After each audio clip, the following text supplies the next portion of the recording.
Saudara-saudari dalam Tuhan Yesus Kristus, selamat sore. Tunui Chin Oi Ti Sung Ji Mai Mun. On. Sebelum kita memulai kebaktian pengucapan syukur, mari yang membawa HP silakan di-silentkan. Jika nyiten yutai siu kie, yang nyiten kim si loi si to mboy kau jauh si kakek TV ya, supaya tidak mengganggu jalannya kebaktian. Firman Tuhan yang mendasari kebaktian kita adalah dalam Mazmur 127. Sipian Jitpa ni Sipian. Ayat yang pertama. Nyanyian naik gunung Salomo. Jikalau bukan Tuhan yang membangun rumah, sia-sialah usaha orang yang membangunnya. Jikalau bukan Tuhan yang mengawal kota, sia-sialah pengawal berjaga-jaga. Ayat 3. Sesungguhnya anak-anak lelaki adalah milik pusaka dari Tuhan, dan buah kandungan adalah suatu upah. Mari kita memulai kebaktian dengan memuji Tuhan nomor 247. Liong Pak sisip cit siu siko, limpahlah pialamu. Nyi si cit KPPK 247. Nyi si cit.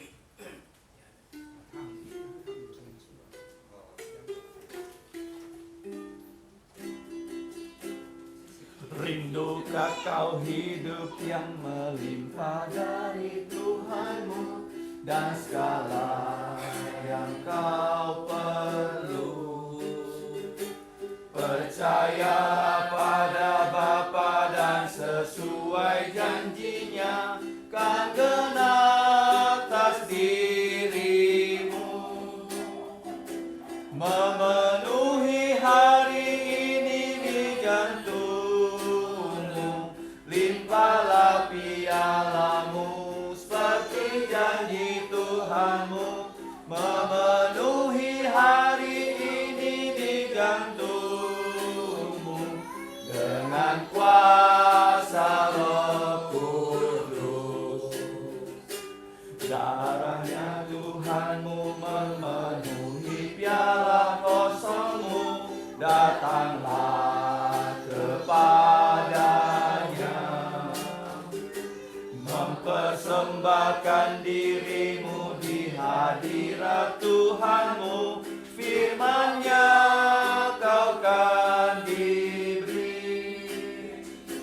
Memenuhi hari ini di jantungmu, limpahlah pialamu seperti janji Tuhanmu.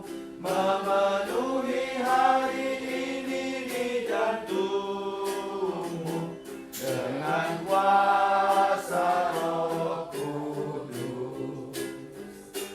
Bagaikan saluran berkat Tuhan yang mengalir terus, kasih-Nya tak berubah. Dan Tuhan telah berjanji dengan kuasa Roh Kudus memenuhi pialamu. Memenuhi hari ini di jantungmu, limpahlah pialamu seperti janji Tuhanmu. Memenuhi hari ini di jantungmu dengan kuasa Roh Kudus. Mari kita berdoa sekali tokoh. Allah Bapa kami yang mengasihi kami dan menyelamatkan kami melalui Putra-Mu, Tuhan kami Yesus Kristus. Pada sore hari ini kembali kami datang menghadap tahta anugerah-Mu, tahta kudus, tahta pengampunan dosa melalui Putra-Mu, Tuhan Yesus. Kami bersama-sama di rumah dari Saudara Jamis mengucap syukur untuk pimpinan-Mu kepada kami semua. Khususnya pada sore hari ini, bagaimana Engkau memimpin keluarga ini, sehingga Engkau berikan mereka satu keluarga Kristen yang memiliki 2 putra. Ya Bapa, kami datang ke hadapan Engkau. Kami menyerahkan kebaktian pengucapan syukur pada sore hari ini dengan meminta belas kasihan-Mu. Kami adalah orang berdosa. Kami sudah berdosa melalui pikiran, perkataan, dan perbuatan. Kami mohon pengampunan atas semua dosa kami. Dan kami bersyukur darah Yesus yang sudah mengalir di atas bukit Kalvari adalah satu-satunya cara Engkau menghapus dosa manusia. Kami serahkan Bapa kebaktian ini. Kiranya nama-Mu dimuliakan, ditinggikan melalui setiap acara. Kami serahkan kebaktian ini hanya dalam nama Tuhan Yesus Kristus. Kami berdoa dan berterima kasih. Amin. Pujian kedua adalah 209. Tinggi Tiausi Ko Nyi Kung Kiwa. Yesus segala-galanya. 209. Nyi Kung Kiu. Yesus segala-galanya. Jesus is all the world to me.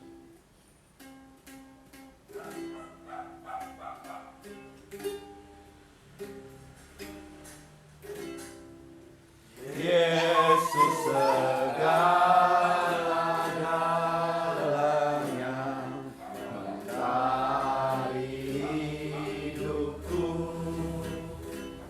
dan Dialah kekuatanku, penolong yang teguh saat susah. Selalu menghiburku, sandaranku, penghiburku, sobatku. Yesus segala-galanya, kawanku abadi. Saat datang kepadanya, berkat-Nya diberi. Surya dan hujan berselang, hasil tanaman melimpah. Dia segarkan, Dia tambahkan, sobatku.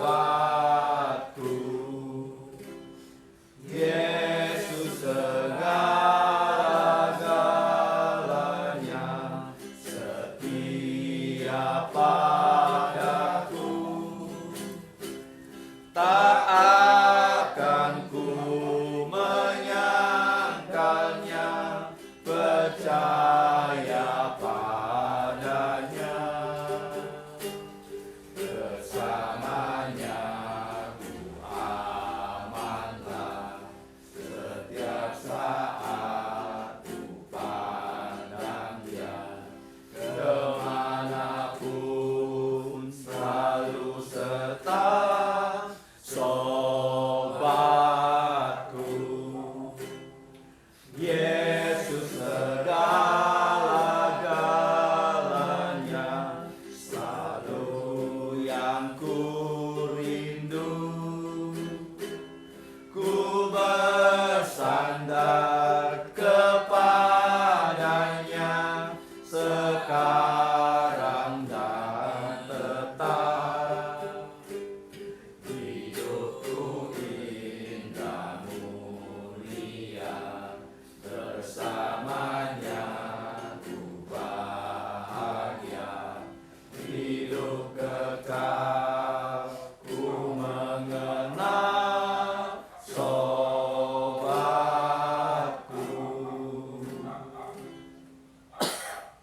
Mari kita membuka Alkitab kita. Sika le ta khoi sika kai sin kin. Sika ai ta khoi sin kin cai cai jok su asu. Kita akan membaca ya kitab Yosua. Kitab Yosua pasal yang pertama. Kita baca bersama-sama ayat pertama sampai ayat 9. Yosua pasal 1. Jok su asu thi jit chong jit chiet to kiu chiet đó. Kita baca secara bertanggapan ya. Si kajung cijine fongfap lah itu. Yosua pasal 1 ayat 1 sampai 9. Kalau sudah terbuka bagian firman Tuhan ini, kita akan membaca dengan bertanggapan. Saya mulai ayat 1, saudara-saudari menanggapi ayat 2, demikian seterusnya sampai ayat 7, 8, 9 kita baca serentak. Demikianlah bunyi firman Tuhan. Sesudah Musa, hamba Tuhan itu mati, berfirmanlah Tuhan kepada Yosua, putra Nun, abdi Musa itu demikian. Hambaku Musa telah mati. Sebab itu bersiaplah sekarang. Seberangilah sungai Yordan ini, engkau dan seluruh bangsa ini, menuju negeri yang akan kuberikan kepada mereka, kepada orang Israel itu. Setiap tempat yang akan diinjak oleh telapak kakimu, kuberikan kepada kamu, seperti yang telah kujanjikan kepada Musa. Dari padang gurun dan gunung Libanon yang berada di sebelah sana itu, sampai ke sungai besar, yakni sungai Efrat, seluruh tanah orang Het, sampai ke laut besar, di sebelah matahari terbenam, semuanya itu akan menjadi daerahmu. Seorang pun tidak akan dapat bertahan menghadapi engkau seumur hidupmu. Seperti aku menyertai Musa, demikianlah aku akan menyertai engkau. Aku tidak akan membiarkan engkau dan tidak akan meninggalkan engkau. Kuatkanlah dan teguhkanlah jantungmu, sebab engkaulah yang akan memimpin bangsa ini, memiliki negeri yang kujanjikan dengan bersumpah kepada nenek moyang mereka, untuk diberikan kepada mereka. Sama-sama. Hanya kuatkanlah dan teguhkanlah jantungmu dengan sungguh-sungguh, bertindaklah hati-hati sesuai dengan seluruh hukum yang telah diperintahkan kepadamu oleh hambaku Musa. Janganlah menyimpang ke kanan atau ke kiri, supaya engkau beruntung kemanapun engkau pergi. Janganlah engkau lupa memperkataan kitab Taurat ini, tetapi renungkanlah itu siang dan malam, supaya engkau bertindak hati-hati sesuai dengan segala yang sudah ditulis di dalamnya, sebab dengan demikian perjalananmu akan berhasil dan engkau akan beruntung. Bukankah telah kuperintahkan kepadamu, kuatkanlah dan teguhkanlah jantungmu, janganlah kecut dan tawar jantung, sebab Tuhan Allahmu menyertai engkau kemanapun engkau pergi. Mari kita berdoa. Silakan.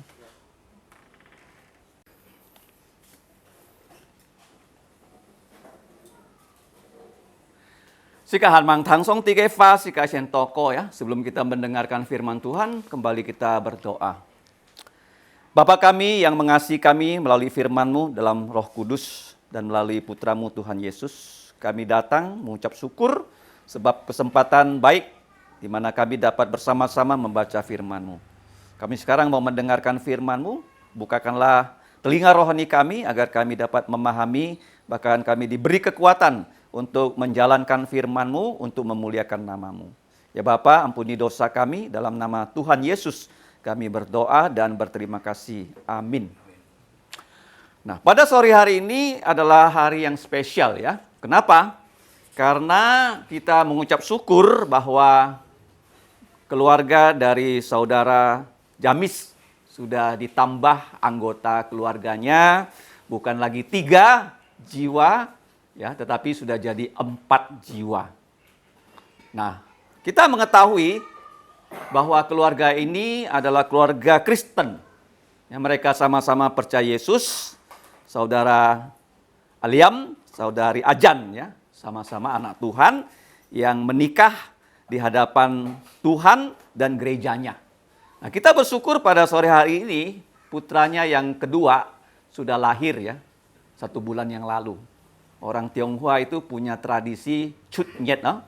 Conyet cutnyet, no? Sudah 1 bulan bayi ini ya, lahir.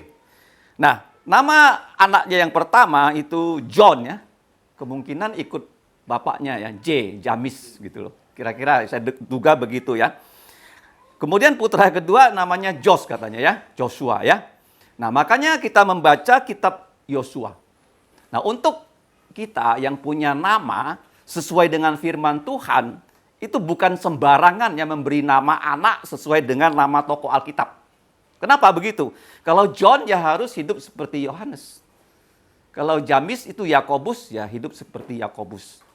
Kalau Yosua, ya sekarang kitab Yosua sudah dibuka, dibacakan, menjadi panutan ya untuk Joshua seumur hidupnya. Nah, kalau kita simak ayat-ayat yang tadi kita baca, tadi saya sudah kirim ya kepada grup WA gereja, ada 7 janji ya dari Tuhan kepada Yosua. Yosua itu nama yang sebenarnya dia nama pertamanya bukan Yosua, nama pertamanya adalah Hosea. Hosea. Oleh Musa namanya diganti menjadi Yosua. Hosea itu artinya dia Tuhan juru selamat manusia. Kalau Yosua itu Yahweh juru selamat. Jadi Yosua sejak muda dia ikut dengan Musa dan dia belajar.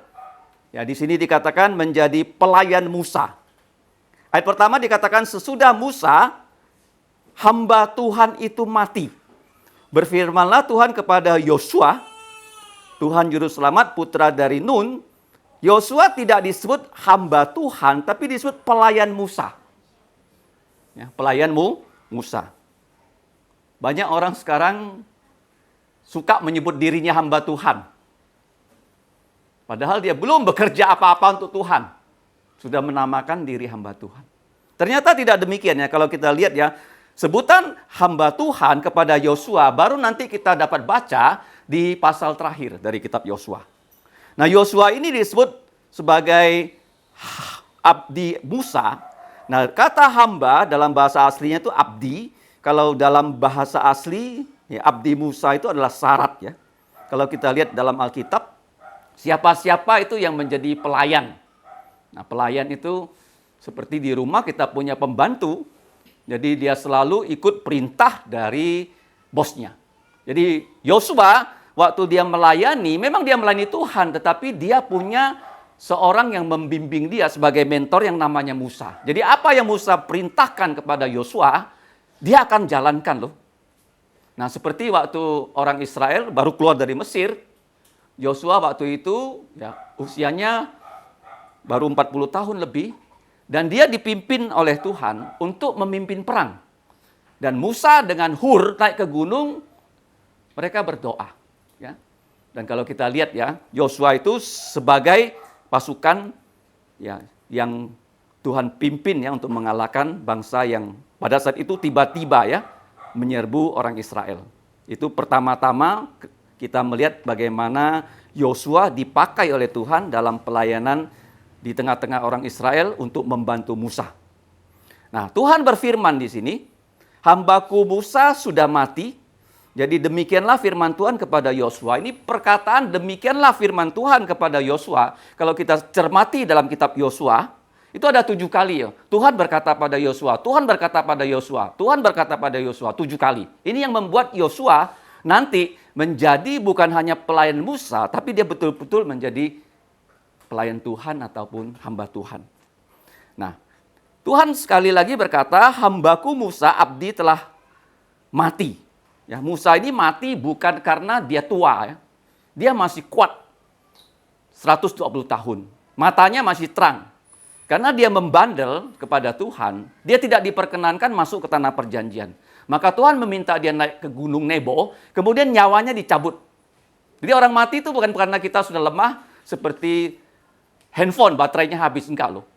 Nyawa kita tergantung kapan Tuhan mau beri, kapan Tuhan mau cabut. Nah, Musa itu memang tugasnya sudah selesai.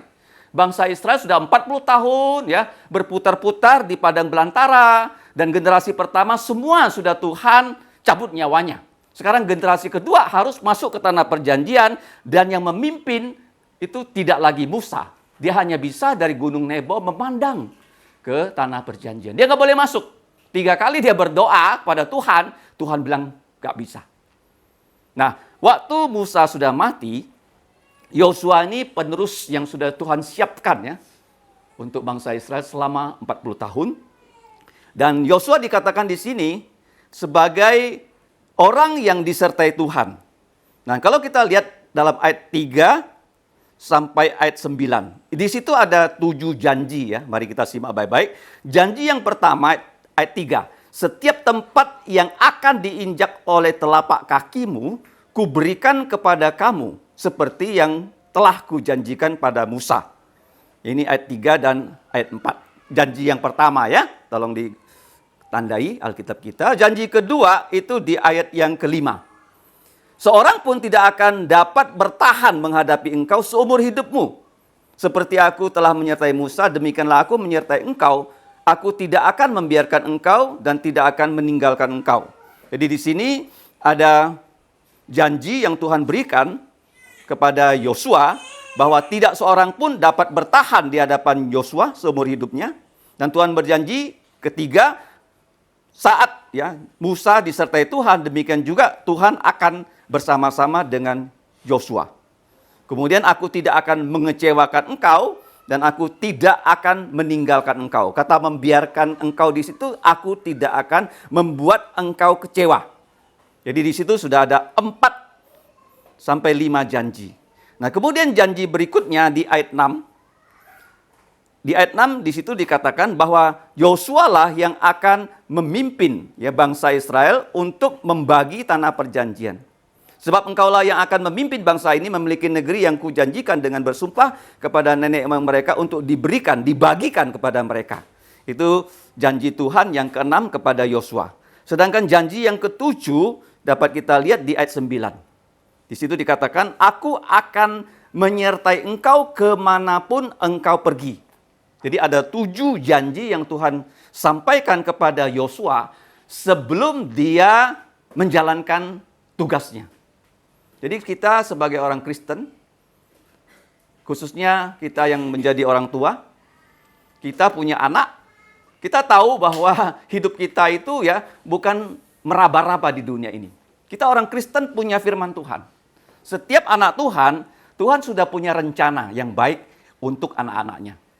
Karena kita hidup di muka bumi ini, ya tujuannya adalah untuk melaksanakan ya apa yang Tuhan sudah rencanakan untuk kita masing-masing. Untuk bagaimana memuliakan namanya. Nah, kalau kita lihat di sini, ayat yang terakhir, itu ayat yang terkenal kan? Ayat 9. Itu harus kita hafalkan ya. Mari kita baca sekali lagi ayat 9. Bukankah telah kuperintahkan kepadamu, kuatkanlah dan teguhkanlah jantungmu. Janganlah kecut dan tawar hati, sebab Tuhan Allahmu menyertai engkau kemanapun engkau pergi. Nah, janji ini atau perintah ini bukan hanya muncul di ayat 9 loh. Kalau kita simak, kata-kata yang sama sudah diucapkan oleh Tuhan ayat 6. Coba lihat ya, ayat 6 ya. Mari kita baca bagian pertamanya. Kuatkanlah dan teguhkanlah jantungmu. Ayat 6 ya. Kemudian ayat yang ke-7 sama juga. Hanya kuatkanlah dan teguhkanlah jantungmu dengan sungguh-sungguh. Jadi diulangi 3 kali. Kenapa dikatakan di sini harus 3 kali? Nah, kalau kita lihat di sini, teguhkanlah jantungmu, kuatkanlah jantungmu. Itu artinya apa sih? Bagaimana seorang ya bisa berhasil seperti Yosua? Karena dia mempunyai lubuk jantung yang kalau kita lihat lebih lanjut, itu dikatakan dalam ayat-ayat yang tadi kita baca, 6, 7, 9, itu ada kaitannya dengan firman Tuhan. Coba lihat ayat ke-7 ya. Ada perintahnya. Perintahnya apa? Kuatkanlah dan teguhkanlah jantungmu dengan sungguh-sungguh bertindaklah hati-hati sesuai dengan seluruh hukum yang telah kuperintahkan kepadamu oleh hambaku Musa. Jadi di sini untuk memiliki ya kehidupan yang kuat itu harus dimulai dengan jiwa yang kuat. Bagaimana jiwa seorang manusia bisa kuat? Itu harus bagaimana? Di sini Tuhan dengan gamblang berkata, bertindaklah hati-hati sesuai dengan seluruh firman, ya, seluruh firman. Jadi untuk kita semua, khususnya anak dari keluarga saudara Jamis, ya, baik John maupun Joshua dan kita yang punya anak kecil. Ini menjadi tantangan kita di akhir zaman ini. Di mana begitu banyak ya hambatan orang bisa belajar firman. Karena zaman sekarang manusia sibuk ya dengan urusannya sehari-hari. Bahkan manusia juga sibuk ya. Waktu dia sekolah, kemudian waktu dia senggang, dia tidak lagi ya punya waktu untuk belajar firman Tuhan. Dan di Amerika ada penelitian yang mengatakan bahwa satu hari papa sama mama mereka berdua berbicara pada anaknya itu nggak sampai 1 menit loh. Karena orang tuanya sibuk. Jadi apalagi ya dalam waktu yang singkat itu, apalagi kita harapkan ya orang tua bisa menyampaikan firman kepada anak-anak. Tapi kalau kita lihat ya bahwa tradisi ya orang Yahudi, setiap orang tua itu harus ya mengajak anak-anaknya belajar firman. Ya. Coba kita buka dalam kitab Ulangan ya. Di situ pesan Musa ya bukan hanya kepada Yosua tapi kepada semua anak-anak Tuhan. Ayat 6 ya, 6 ayat 6. Ulangan 6 ayat 6. Kita baca 6, 7, 8, 9. 1, 2, 3. Apa yang kuperintahkan kepadamu pada hari ini haruslah engkau perhatikan.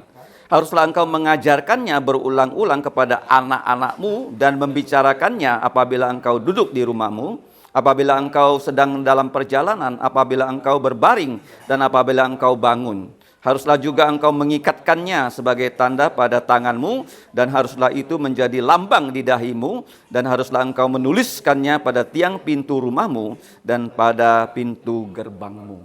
Jadi inilah yang Tuhan pesankan ya kepada Yosua, bahwa di tangan orang Israel sudah ada firman Tuhan.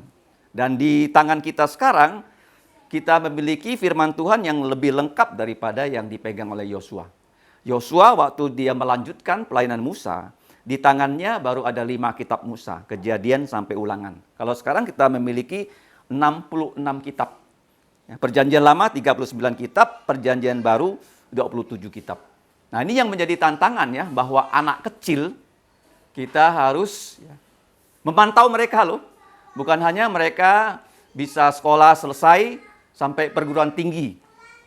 Tapi mereka harus ya betul-betul ya hidupnya bergantung pada firman Tuhan. Kalau seorang hidup tidak bergantung pada firman Tuhan, pasti firman Tuhan bilang dia tidak akan berhasil di mata Tuhan loh.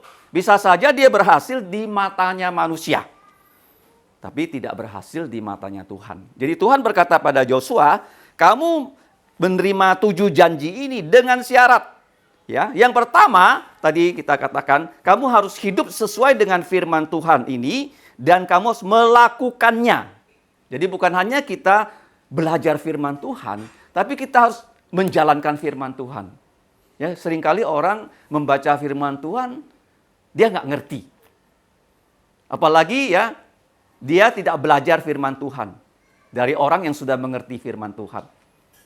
Nah, sekarang banyak beredar ya pengajaran-pengajaran yang enggak karu-karuan tuh di internet tuh. Nah, orang belajar dari situ. Padahal itu pengajaran-pengajaran yang salah. Ya, jarang sekali sekarang gereja mengajarkan pengajaran-pengajaran yang sesuai dengan ya, kehendak Tuhan. Jadi kita tahu ya kalau belajar firman Tuhan itu kunci ya dari keberhasilan seorang anak kecil. Siapapun dia. Nah, kalau kita lihat di sini bukan hanya belajar firman Tuhan dengan sungguh-sungguh, tetapi menjalankan apa yang Tuhan perintahkan kepada engkau. Nah, kemudian menjalankannya, ayat ke-7, jangan menyimpang ke kanan atau ke kiri, ya supaya engkau beruntung kemanapun engkau pergi. Jadi, kehidupan kita selalu dinilai dengan firman Tuhan. Kalau kita sesuai firman Tuhan, Tuhan senang. Tapi kalau kita tidak sesuai dengan firman Tuhan, Tuhan akan menegur kita. Jadi penting sekali ya. Jadi janji yang tadi 7 buah diberikan pada Yosua ada syaratnya. Syaratnya 1, belajar firman Tuhan baik-baik. 2, praktekkan firman Tuhan. 3, jangan nyimpang waktu praktek. Nah, kemudian kita lihat di sini, kalau kita ya berjalan sesuai dengan firman Tuhan, maka kita tidak akan menjadi bagaimana? Takut.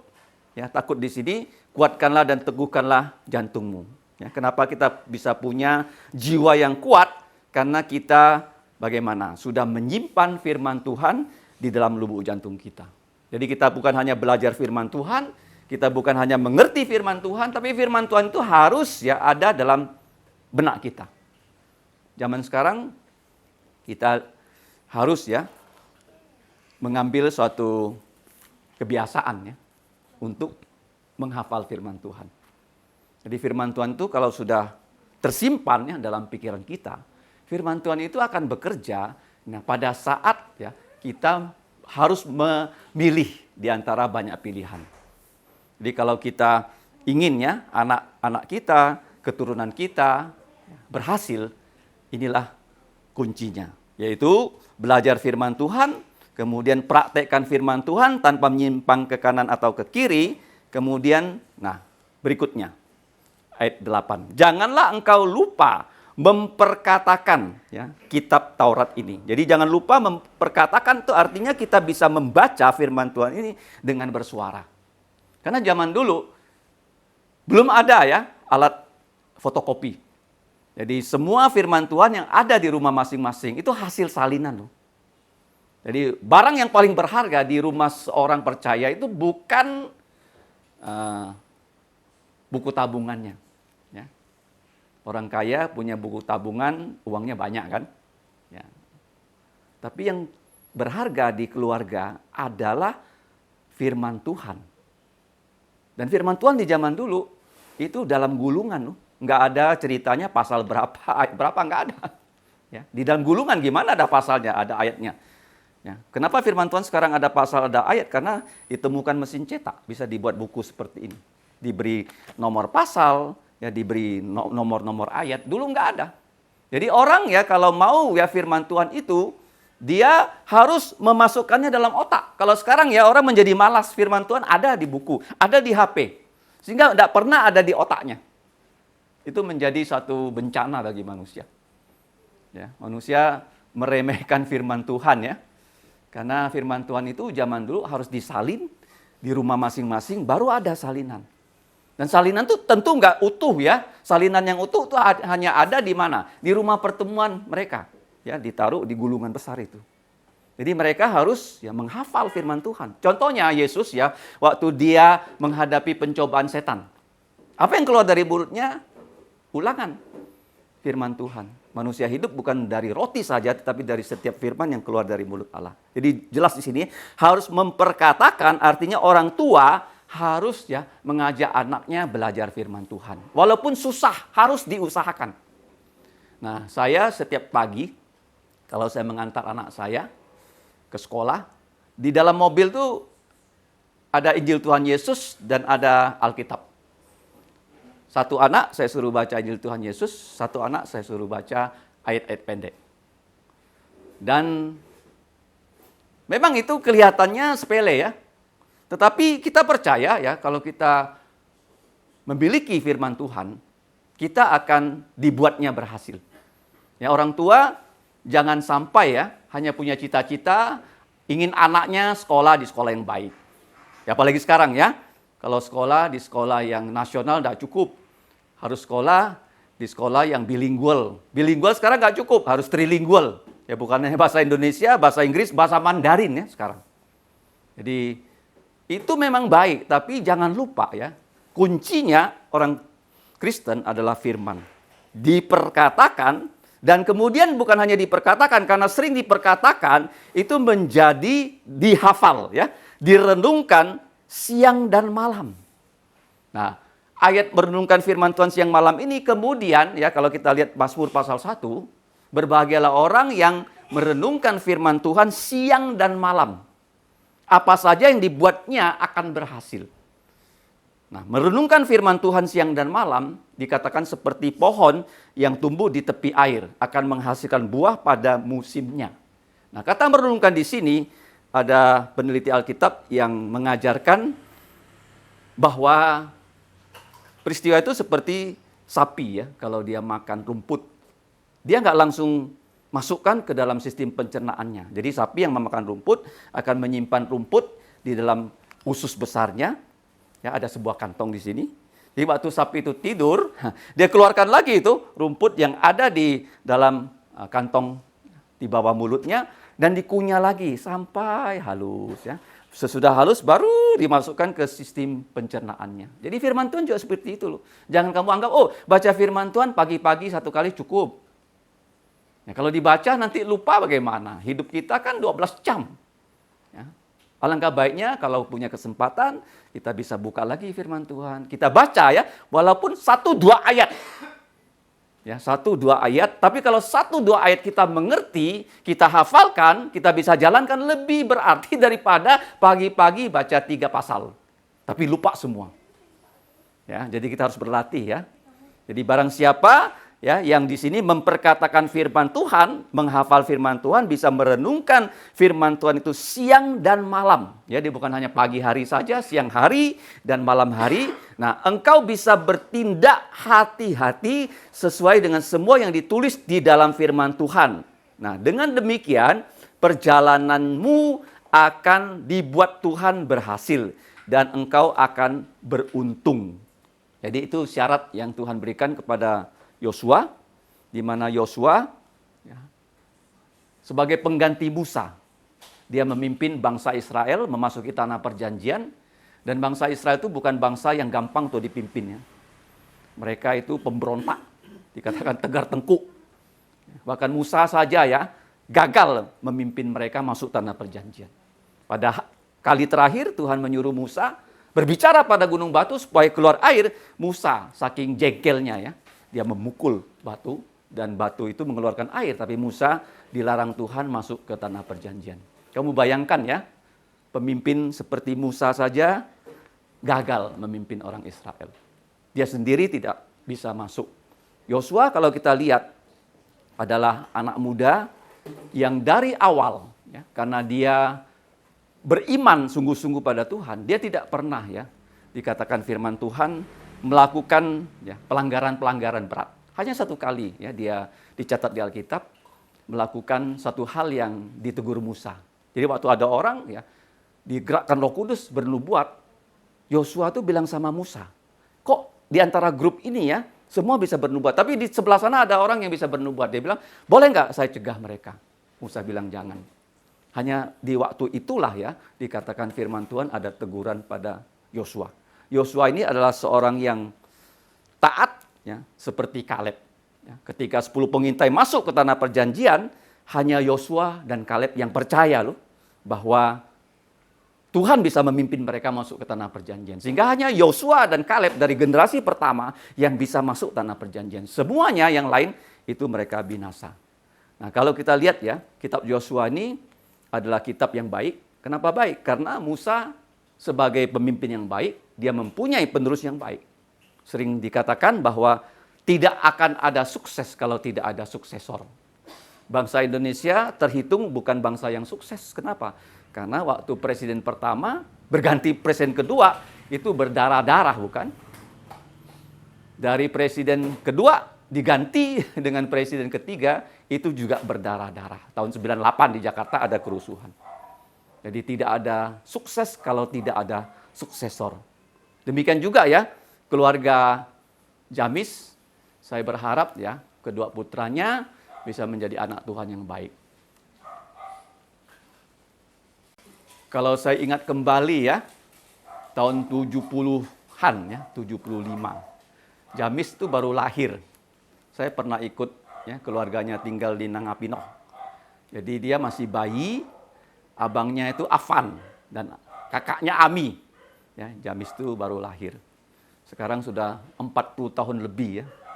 Jadi sekarang saya bersyukur bisa melihat dia punya 2 putra, ya, John dan Joshua. Dan saya percaya ya kenapa keluarga Jamis ya bisa setia pada Tuhan, karena orang tuanya betul-betul orang Kristen yang baik. Maksudnya mereka hari Minggu pasti ke gereja. Dan mamanya kalau hari Rabu dia pasti ke kebaktian doa. Jadi tidak absen ya dari kebaktian yang diadakan di gereja. Nah, di sini ada saksinya, gembala sidang mereka itu pendeta Digan ya. Bahwa orang tua yang mengasihi Tuhan, kita berharap ya keturunan kita juga mengasihi Tuhan. Dan yang paling penting, mengasihi Tuhan dengan firman-Nya. Dan kita bersyukur ya dalam perjalanan kehidupan kita ya, di gereja kita bukan hanya punya gereja, kita juga punya sekolah. Tuhan berikan kita juga sekolah Alkitab. Dan kita bisa melatih ya orang menjadi hamba Tuhan. Melatih orang supaya dia tahu arti firman Tuhan dan bisa menjelaskan firman Tuhan, bahkan mengabarkan Injil. Jadi kita bersyukur ya, bahkan pada sore hari ini ya, di antara John ya dan Joshua, ya ini cucu-cucu dari paman saya, almarhum ya paman Daniel. Itu hanya satu yang sudah jadi hamba Tuhan, yaitu penginjil Timothy, ya, Timotius. Ya siapa tahu di generasi kedua ini kan ya, ada yang mau jadi hamba Tuhan. Karena banyak yang putra dari generasi ya, ketiga ini kan laki-laki. Ya. Jangan bilang, oh kalau anak sukses dia jadi insinyur dokter. Enggak, jadi hamba Tuhan tuh bagus sekali. Ya, sehingga bisa bagaimana melayani Tuhan seumur hidupnya. Jadi kita bersyukur pada sore hari ini, kita berharap ya Joshua, ya, Condro, dia bisa mengikuti ya jejak dari Yosua, putra dari Nun ya, sebagai pelayan Tuhan yang kita sebut ya berhasil. Mari kita lihat di bagian terakhir sebagai penutup. Yosua 24 ya.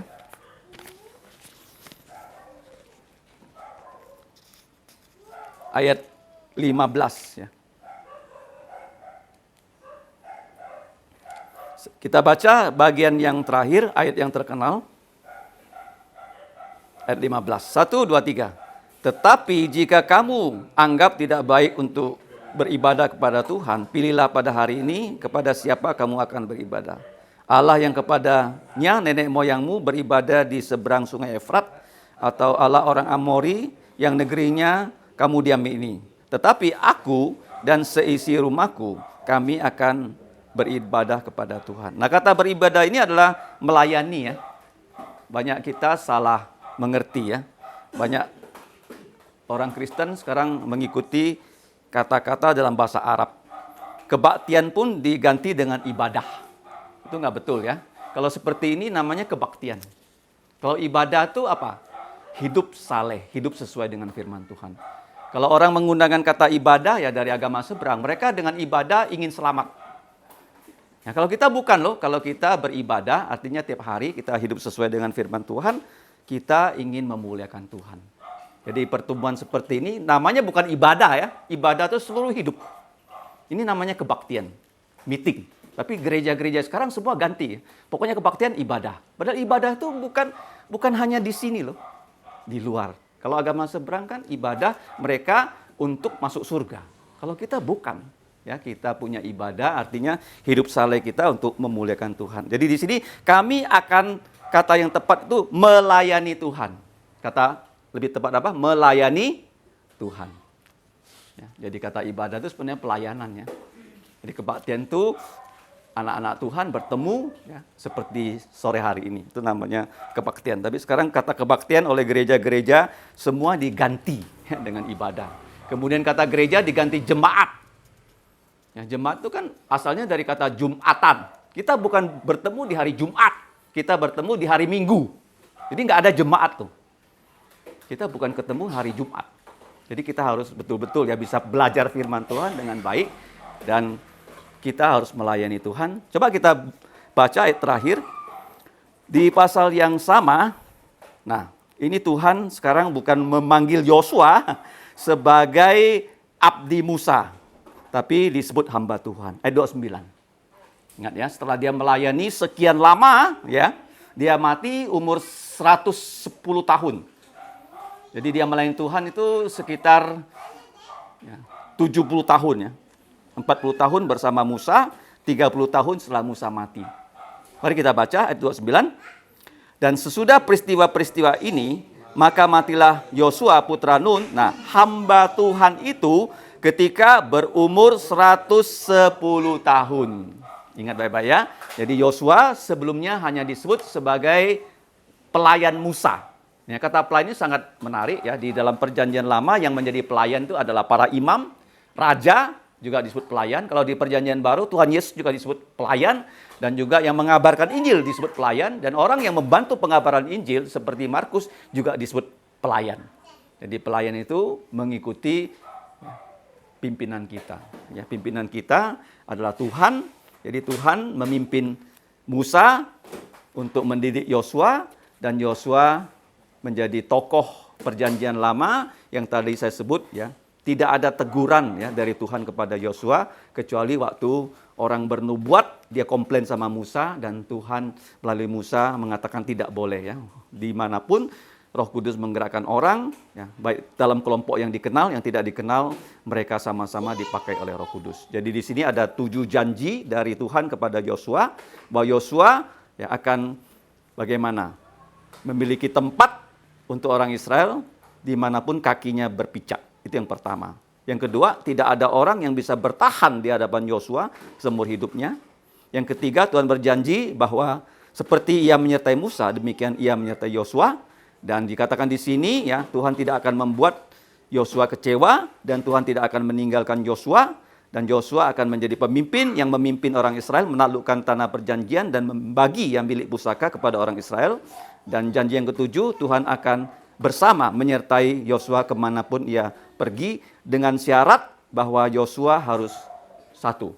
Ya, selalu ingat akan firman Tuhan, selalu membaca, selalu menghafal, selalu menjalankan tanpa menyimpang ke kanan dan ke kiri dan memperkatakannya, artinya dia mengajarkannya kepada generasi berikutnya.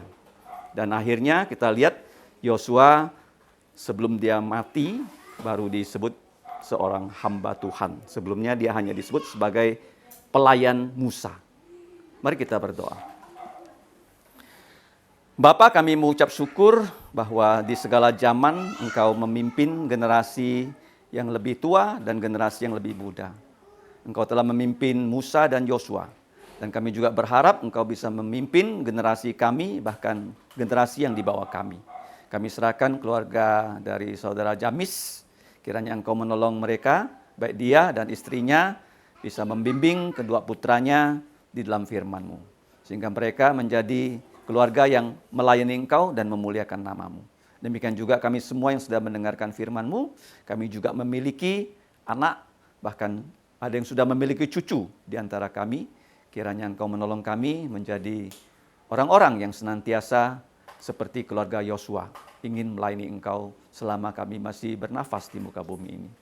Ya Bapa, kami serahkan firman-Mu yang sudah kami dengar, kiranya kami bisa menjadi orang yang terus-menerus merenungkan firman-Mu siang dan malam, dan pimpin kami menjadi pelaku dan pewarta firman Tuhan. Kami sadar Bapa, kami orang berdosa, mohon Engkau mengampuni dosa kami dan menyucikan kami dengan darah Tuhan Yesus. Dalam nama Tuhan Yesus kami mengucap syukur dan berdoa. Amin. Kita lanjutkan dengan memuji Tuhan. Pujian kita yang terakhir 379. Sampak Chit Sip Kiu Siu.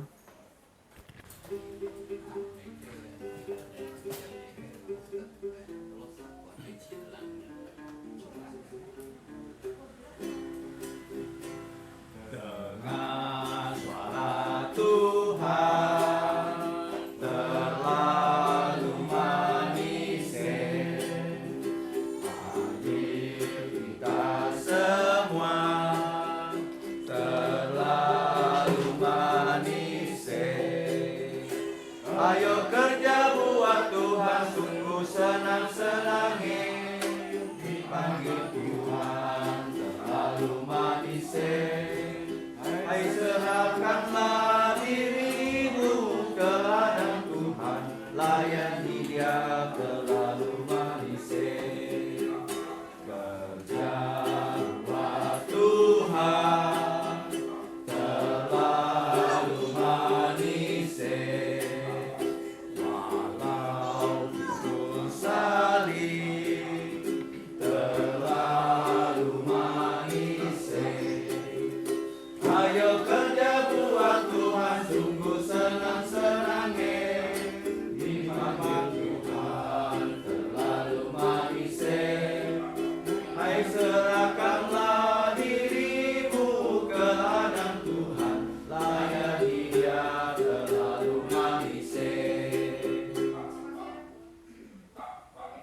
Selanjutnya adalah doa penutup ya.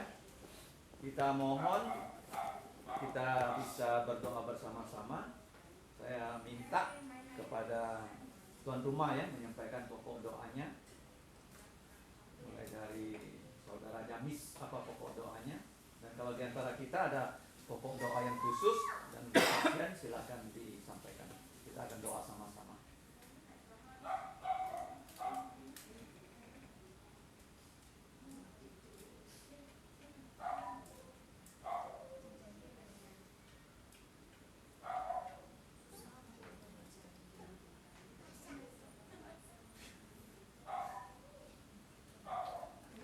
Doakan untuk kesehatan semuanya.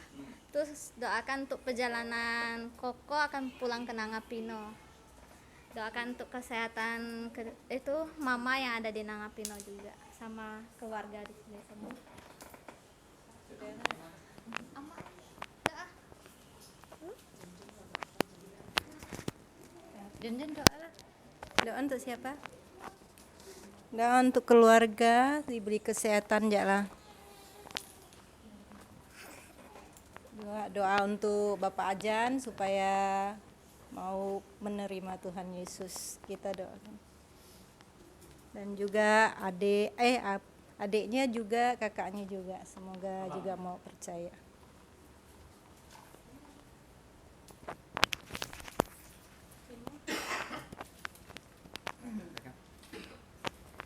Ya, doakan saya dalam pemulihan pasca stroke ya. Ya. Ada lagi siapa yang mau doa?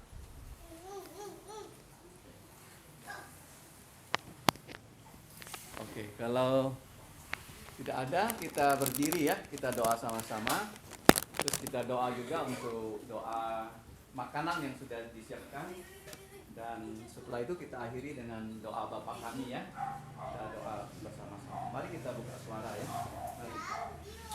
Bapa kami di surga, kami mengucap syukur untuk sore hari ini Engkau telah menolong kami semua dapat datang ke rumah dari saudara Jamis. Kami mengucap syukur untuk memimpin di mana dia dan istrinya sudah diberi berkat baru di mana putranya yang kedua Yos sudah berusia lebih dari 1 bulan. Kami mengucap syukur Bapa untuk pertolongan-Mu kepada keluarga ini. Kami juga mengucap syukur Engkau menolong kami anak-anak-Mu dapat datang bersama-sama untuk berbaktian di tempat ini. Kami menyerahkan ya Bapa untuk kami semua khususnya Aliam yang akan pulang ke Nangapino. Engkau menolong perjalanannya dengan CQQ bisa tiba di Pino dalam keadaan baik. Kami berdoa untuk keluarga yang di Nangapino, yaitu untuk CQME dan juga untuk keluarga di Pino, keluarganya Hakim, keluarganya Ajung, dan juga keluarganya Ahem, dan juga keluarga Afan, keluarganya Ami yang ada di Jakarta. Kami juga mengucap syukur ya Bapak untuk keluarga dari saudari Sepji. Kami menyerahkan untuk suaminya supaya bisa percaya Yesus, dua putranya bisa sungguh-sungguh percaya Tuhan Yesus. Ya Bapak, kami juga secara khusus berdoa untuk John dan berdoa untuk Joshua.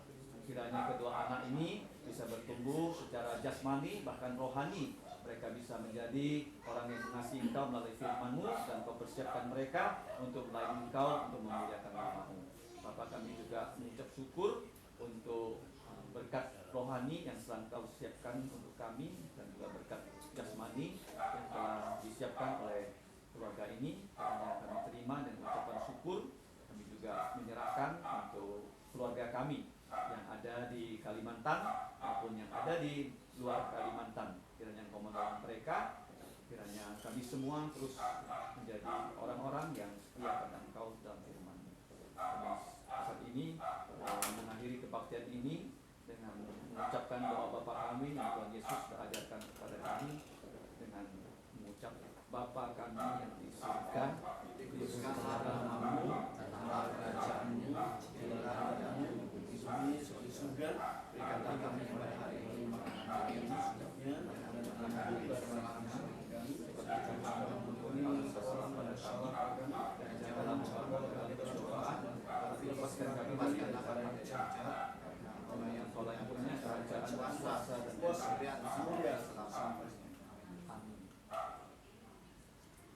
Silakan duduk saat teduh.